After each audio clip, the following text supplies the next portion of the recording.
السلام علیکم دوستوں، جب بندہ سورہ فاتحہ نماز میں پڑھتا ہے تو اللہ پاک کس قدر خوش ہوتے ہیں، سنیے۔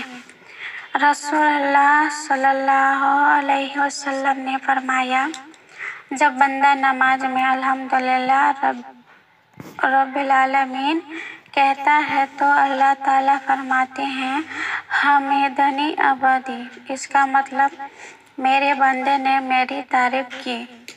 جب بندہ الرحمن الرحیم کہتا ہے تو اللہ فرماتے ہیں، اثنی علیہ عبدی، اس کا مطلب میرے بندے نے میری ثنا تعریف بیان کی۔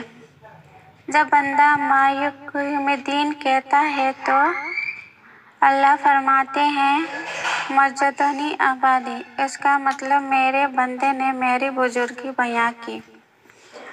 جب بندہ ایاک نعبد و ایاک نستعین کہتا ہے تو اللہ فرماتے ہیں، ھذا بینی و بین عبدی ولعبدی ما سأل، اس کا مطلب میرے اللہ اور میرے بندے کے بیچ معاملہ ہے۔